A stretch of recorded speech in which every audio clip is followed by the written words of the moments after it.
Good afternoon, everyone, and thank you for joining us this Friday lunchtime. My name is Professor Hugh Brady, and I'm the Vice Chancellor and President of the University of Bristol. Welcome to the final of this year's University of Bristol 3-minute thesis competition.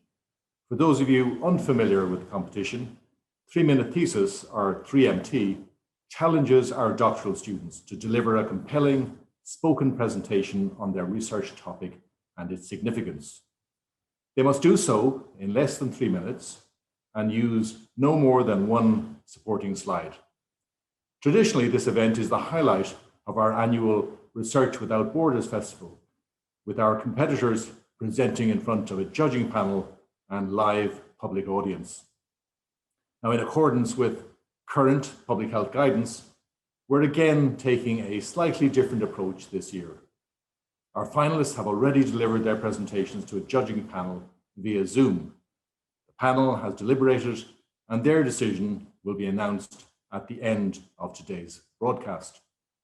Our winning finalist will then have the opportunity to represent Bristol in the national 3MT finals. You, the audience, will also have an opportunity to take part in today's proceedings by voting in the People's Choice Award category. Whilst the pandemic has necessitated a change to our normal approach, I hope you'll still get to experience the excitement, the tension, and variety of the live event. You'll shortly be hearing presentations from 6 of our fantastic doctoral students. They're part of a community of more than 3,000 postgraduate research students here at Bristol. Many of them are making a significant contribution to local, national, and global efforts to tackle the challenges presented by COVID-19. I'd like to finish by taking this opportunity to thank them and all the staff and students who have supported our community's response to the pandemic. We can all be proud of your achievements and your contributions. So thank you again for joining us this afternoon, and good luck to all of our finalists.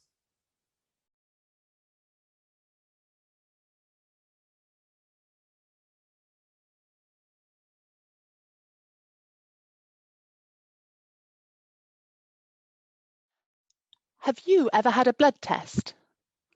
Do you know which tests were done and why? I'm a GP. I request tests every day. In my PhD, I've been studying tests called inflammatory markers. These are a non-specific test for inflammation in the blood, used to help diagnose infections, autoimmune conditions, and sometimes cancers. I've interviewed doctors and patients about their expectation and understanding of these tests. Quite often, patients don't know which test they've had done or why. This means they often don't understand the meaning of their results. Doctors are aware that test results may not provide the certainty that patients are hoping for. They know all tests can lead to false positives and false negatives, but doctors rarely discuss this openly with patients. To explore how often these false positives and false negatives occur for inflammatory markers, I've looked at the anonymised electronic health records of nearly 200,000 patients. To explain my results, let's think about your smoke alarm at home. Most of the time, there's no alarm and no fire. Good news. When I studied these tests, I found a similar thing. Most people, shown in green, had normal results and no disease. We call this true negatives. If a fire starts, the alarm should ring. With tests, we expect the same. When you have a disease, this should be picked up with abnormal test results. We call this true positives, shown here in yellow. But just like your fire alarm, blood tests aren't perfect. Sometimes an alarm goes off when there is no fire. Perhaps you left the toaster on. We call these false alarms a false positive, shown in red. This is an abnormal blood test, but without disease.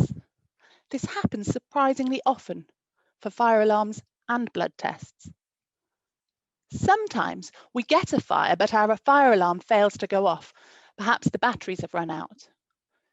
We call this a false negative. Our test was normal, but we do have disease, shown here in blue. As you can see, these inflammatory marker tests aren't perfect, and I hope by better understanding the limitations of these tests, GPs and patients can make measured decisions about when best to use them.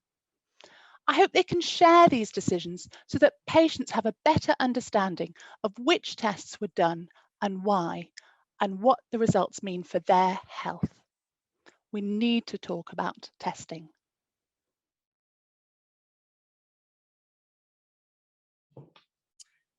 I remember the first time I was prescribed antidepressants. It came after a week-long series of panic attacks where I felt like the walls were melting away around me. And the only thing I could see, hear, and feel was a sense of dread sitting in the pit of my stomach. So I called a mental health nurse and she prescribed me sertraline, a type of antidepressant. So I looked at the packet and I thought, okay, what will happen to me if I take these? And what will happen if I end up taking these for a really long time? My research is about what we do when people get sad, what we do when people feel so overwhelmed that they just can't cope. And particularly, I'm interested in what antidepressants do for the people that take them. The UK has one of the highest rates of antidepressant use in the world, with 17% of adults taking them in 2018. That's 7.3 million people. Many antidepressants work by blocking the reuptake of serotonin, a key brain chemical involved in various different functions, including mood. But we don't really know how long we should block the reuptake of serotonin for, or what the effect of this mechanism is over years and years. Clinical trial data suggests that antidepressants are effective at reducing the symptoms of depression over placebo, but what if these trials only monitor people over a period of months? What about people who've been taking antidepressants for years and years? Do they feel better? Do they still suffer side effects? What will happen to them if they stop taking antidepressants? And what will happen to their symptoms when they do as well? My PhD uses data on antidepressant use from a data set of thousands of different people. I will use different types of data analysis to look at the health outcomes of people who take antidepressants, looking to areas such as cognition, mood, genetics, rates of recovery, and physical things like sexual function and weight changes. I'll be using a particular type of data analysis called machine learning, which allows us to see patterns in data at a large scale. Machine learning can help us look at the similarities between people who start to feel better after taking antidepressants, but crucially, what are the differences between people who recover and people who end up feeling worse after treatment? Perhaps gender plays a role, or age. There are genetic factors which make someone more likely to experience bad side effects or withdrawal symptoms. We need to know more about how to safely administer medication for long-term use, so patients are equipped with the right tools to manage their mental health challenges for life. Let's start asking the right questions to ensure that all patients understand what antidepressants do. Thank you.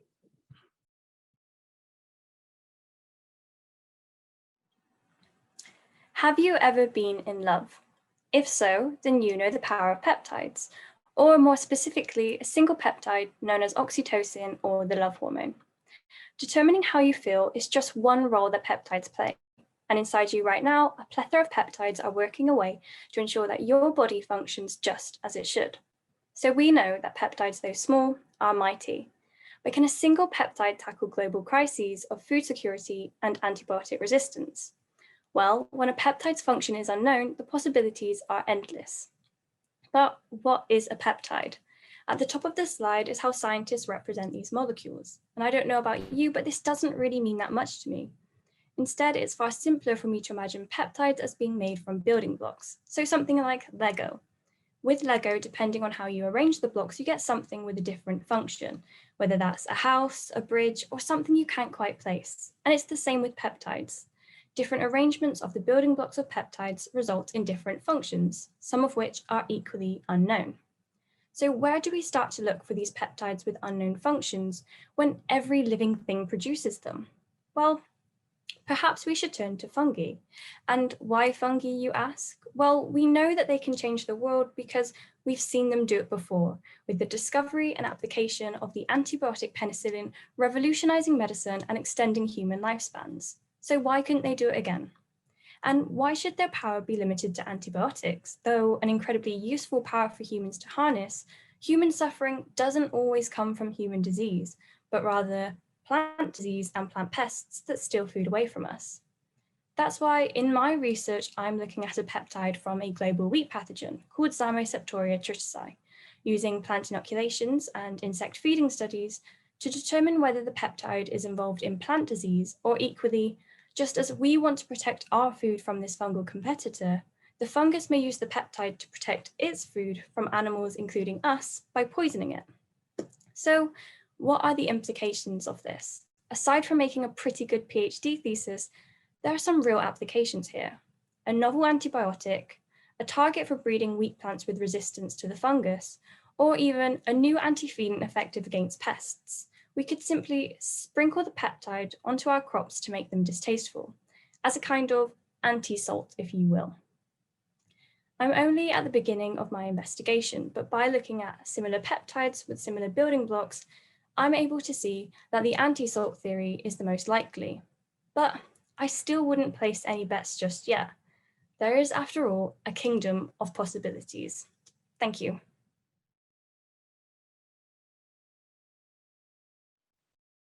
Did you know that all the stars, planets, and even that cute hamster you saw on the internet last week makes up just 5% of the universe? To describe this 5%, we humans have created an elegant model called the Standard Model of Particle Physics. This model defines the basic building blocks, the fundamental particles, and how they interact with each other. Although this model exceeds our expectations in many ways, there is a problem. The Standard Model of Particle Physics predicts that the universe should not exist. 13.8 billion years ago, just after the Big Bang, matter and its opposite antimatter were created in equal amounts. Our model predicts that through subsequent interactions, matter and antimatter should have destroyed each other, leaving nothing behind. But observations show that 1 in a billion matter particles survive, creating the 5% we see today.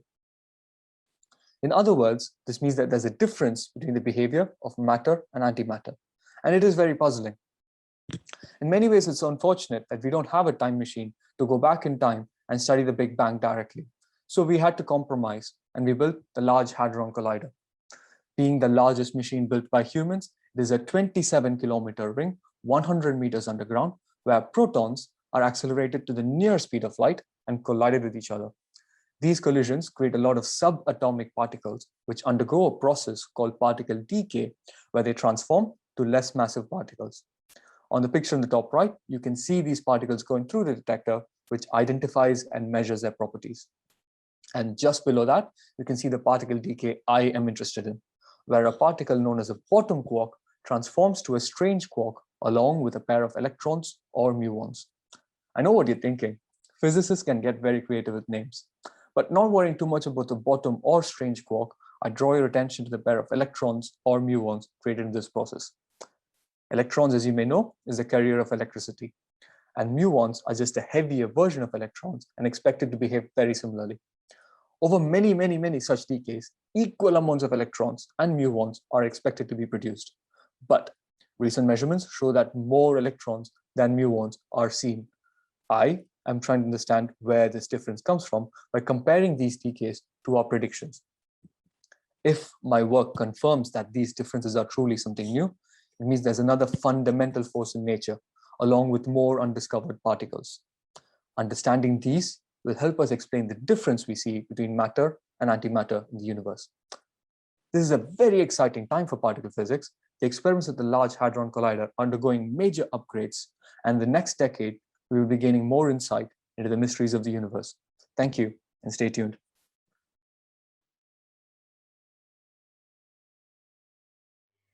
From the dawn of humanity, our ancestors have looked to the stars and have been fascinated by the night sky. Since then, we have come a long way, and decades of pop culture media have promised us a future where human beings are a spacefaring civilization. From settling on other planets, taking vacations on moons, to traveling to the very edges of our solar system, movies and books have captured our imaginations.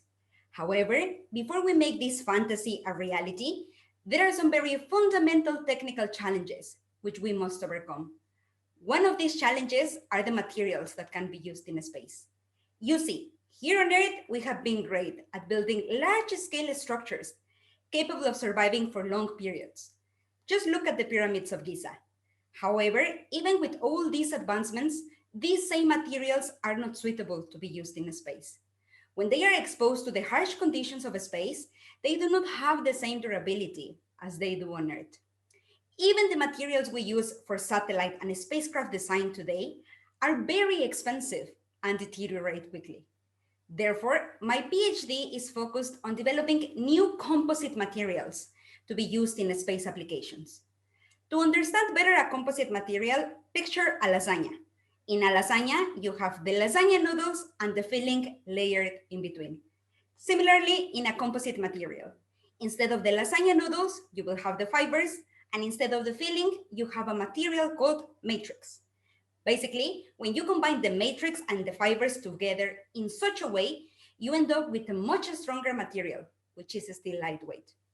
In my research, I have developed a new type of matrix, which when exposed to the harsh conditions of space, it creates a self-protecting layer surrounding the whole composite and making it even more resilient.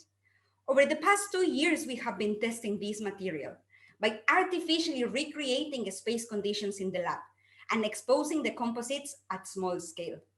Initial results have been very promising.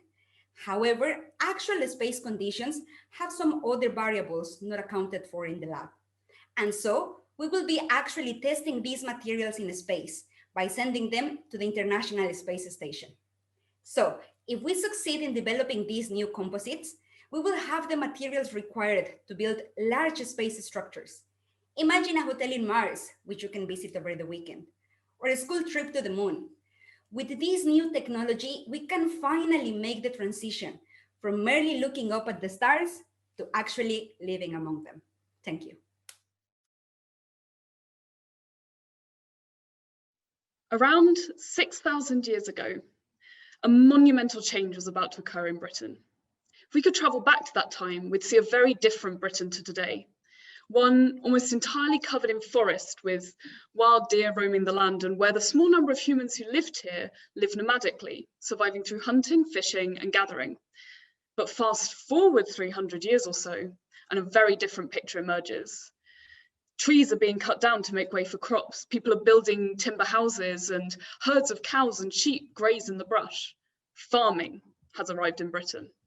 Now, farming didn't originate in Britain. In fact, there were farmers living in northern France for about 1,000 years before they arrived on Britain's shores, and farming practices have been spreading across Europe from their birthplace in the Middle East for many thousands of years before that. So how do we actually know all of this? Well, archaeologists study traces left behind by humans to piece together what happened in the past. And one of the most important tools for an archaeologist is radiocarbon dating. Radiocarbon dating is a way of telling how old something is, provided that it was once alive. Things like wood, bones, even individual seeds can be radiocarbon dated. Do this enough and you can get a picture of the timings of past events. For instance, it's how we know that in Britain, people were living as hunter-gatherers around 4000 BC, but as farmers by 3700 BC. But what was going on in those 300 years? How did farming get to Britain? These questions have puzzled archaeologists for decades, but one of the biggest obstacles to understanding this period is a lack of good radiocarbon dates. Suitable materials are scarce as plants and bones tend to decay over time. One thing that doesn't decay though, and that archaeologists find a lot of, is pottery. Unfortunately, pottery itself cannot be radiocarbon dated, as it was never alive. However, when these pots were used for cooking, fats from the food would get absorbed into the walls of the pot and preserved there. Using a newly developed method, we can now extract those fats, which come from meat or dairy, and radiocarbon date them. This means we're dating the use of the pot, and it opens up exciting new avenues for studying the past. My research, for instance, uses this new method to radiocarbon date the earliest pottery in Britain, the pottery used by those first farmers to live here. New dates would enable a better understanding of how the transition to farming took place, like where it first appeared and how and when it then spread across Britain. Human society is constantly changing, but by better understanding those big changes in the past, we might gain some insight into the changes happening today.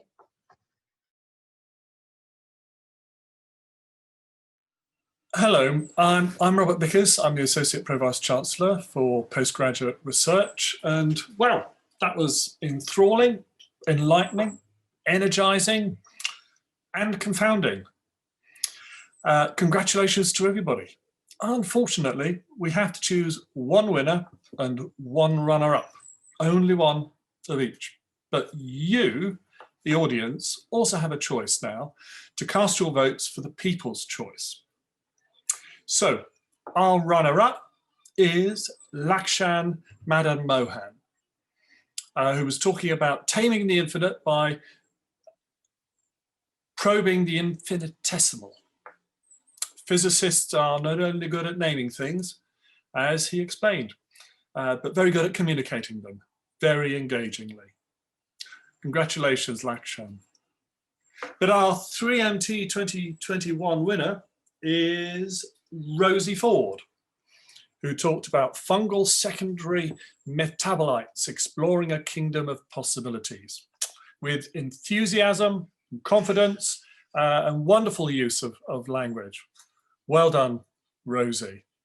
And well done to all our finalists. It really was very difficult, and well done to all of our contestants. Thanks to my fellow judges, and thank you, Bristol Doctoral College, for supporting this. And don't forget, you, the audience, you have a vote in the People's Choice. Thanks very much, and congratulations, everybody. So pleased to be able to say I've won. It was a massive surprise. Everyone else's presentations were so good, and it was really nice. It was really nice to watch them all as well, and just sort of see what other people in the university are doing. Thank you to the judges for picking me, but also for the other contestants as well.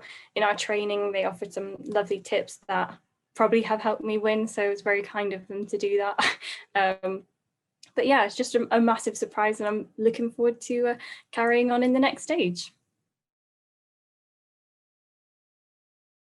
Very excited that I got the runner-up position in this competition, and I congratulate Rosie for winning this and all the other participants as well. I'm sure it would have been a very close competition.